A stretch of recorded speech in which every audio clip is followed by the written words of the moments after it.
My name is Daniel. 3 years ago, I bought a beautiful 5-acre property on the edge of a semi-rural community called Meadowbrook Estates. The standout feature? A large, weathered red barn. It had history 50 years old, solid cedar wood, high ceilings, and endless character.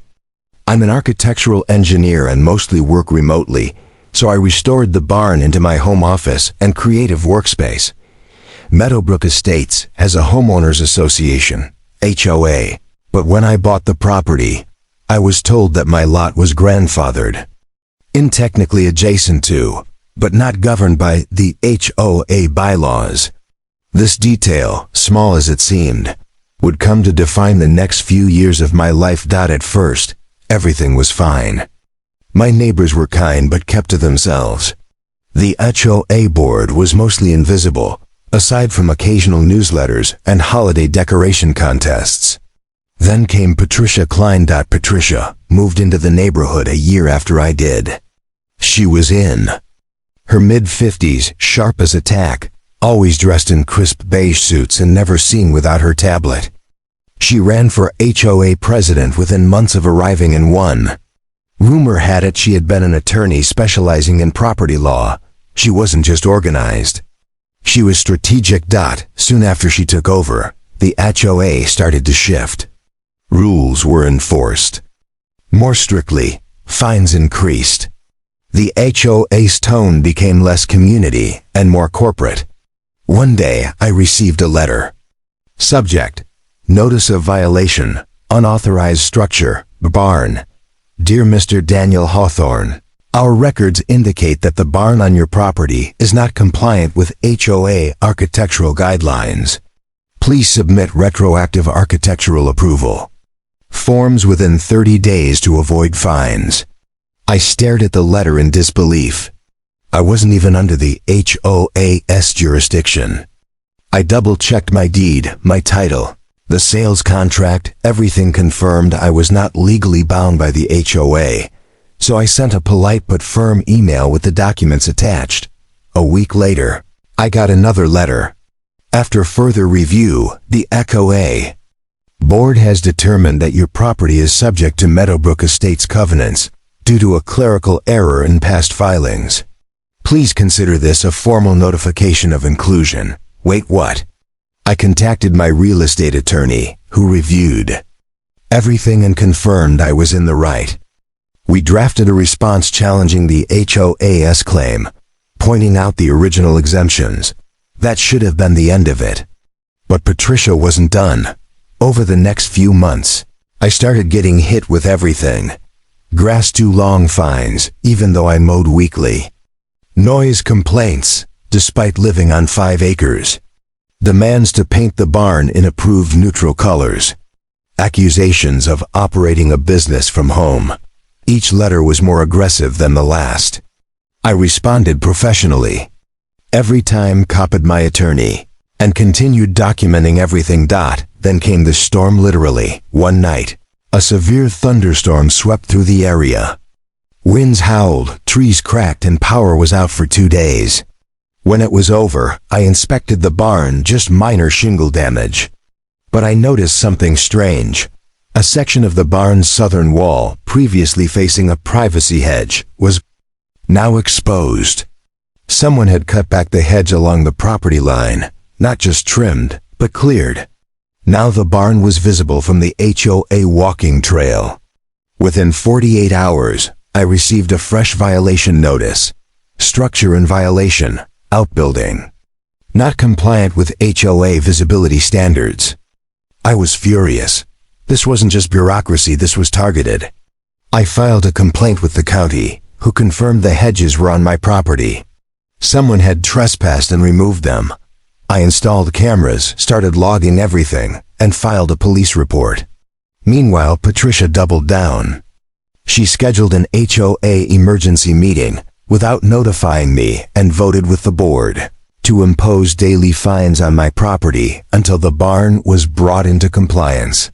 That's when I made a decision. If Patricia wanted to play games, I'd give her a masterclass in rules, zoning, and legal frameworks. I dug deeper into county zoning laws, state HOA statutes, the original subdivision maps. What I found was gold. My parcel was officially zoned agricultural residential with special usage rights. The HOA's own charter, filed with the county, listed only 47 properties under jurisdiction.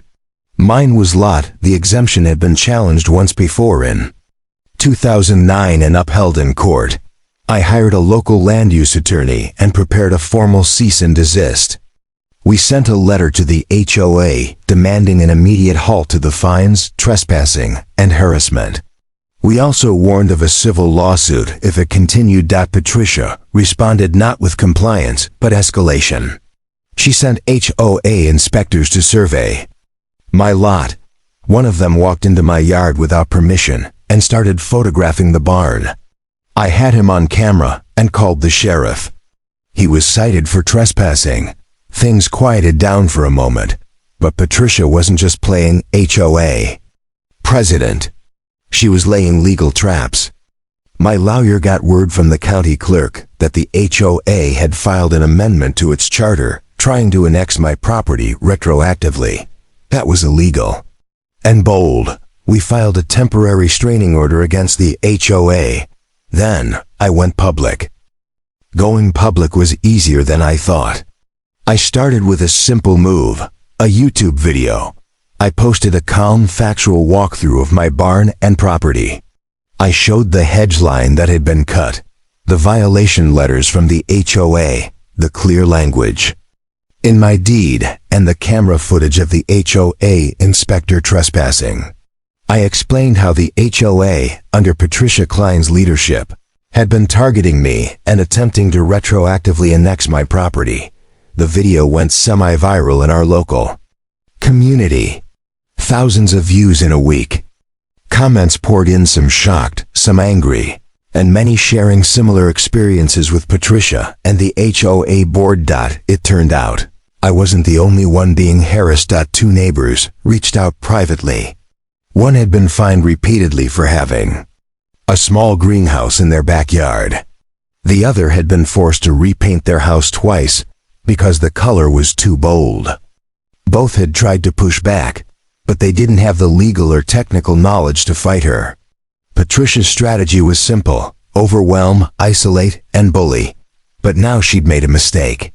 She picked the wrong target. My lawyer filed a civil complaint in county court, naming the HOA and Patricia Klein individually. The charges: trespassing, harassment, fraudulent governance, attempted illegal charter amendment, defamation. We requested an injunction against the HOA to stop further enforcement actions on my property until the case was resolved. Patricia, of course, lawyered up. Her attorney tried to argue that the HOA had acted in good faith, citing obscure clauses about jurisdictional ambiguity. But the court wasn't buying it. The judge issued a preliminary injunction and ordered discovery. That meant Patricia had to hand over internal HOA emails, meeting notes, and amendment drafts. That's when the house of cards began to fall. During discovery, we found that Patricia had knowingly altered maps in the HOA's internal documents to falsely include my property, pressured board members to sign off on violations without site visits, personally approved the removal of the hedge line via a maintenance contractor, paid under an unrecorded discretionary fund. My lawyer smiled and whispered, "She's toast." While the legal case moved forward, I went a step further. I ran for a seat on the HOA board. Though technically not part of the HOA, the bylaws allowed for adjacent stakeholders to hold non-voting advisory roles if enough members signed a petition. I got 31 signatures in 2 days. Patricia panicked. She called a special vote to try and block the advisory position. But the move backfired. More residents started asking questions. Why are we spending thousands on legal fees? Why is the HOA going after someone not even under its control? Why is our president altering documents? At the next HOA general meeting held in the community clubhouse, standing room only, I showed up with printed copies of the court injunction, the original zoning maps and screenshots of Patricia's emails from discovery. It wasn't a speech. I didn't need to make one. I just showed them the facts. By the end of the night, someone motioned for a vote of no confidence. Patricia tried to argue. She accused me of waging a personal vendetta. She even said I doctored evidence, but no one believed her anymore. The vote passed. Patricia was removed as HOA president by a landslide. An interim board was appointed, including 2 of the neighbors she had previously fined. The HOA's attorney resigned the following week. And me? The court ruled in my favor. The judge's order included a permanent injunction against the HOA from any further actions on my property, damages to cover my legal fees, the cost of the destroyed hedge, and emotional distress, a mandate that the HOA publicly apologize and correct its records to reflect my exempt status, that the barn stayed up, untouched. My cameras stayed installed. But the letters stopped coming. Aftermath. Rebuilding the neighborhood in the months that followed. Meadowbrook Estates began to heal. The new board launched a community review process to revise the bylaws and include more homeowner input. The fine system was overhauled. Meetings were open to everyone. Transparency became the norm. I stayed involved, not as a board member, but as a kind of community advisor. People who had been afraid to speak up before started attending meetings, asking questions, challenging decisions. And the barn? It became more than just a workspace. We hosted a small community gathering there, potluck tables, string lights, a few guitars. It felt like a reset. One neighbor came up to me and said, "Thank you. We didn't know how to fight back." I nodded. Sometimes you don't have to fight hard, you just have to fight smart. Epilogue. Patricia Klein moved out 3 months after the court decision.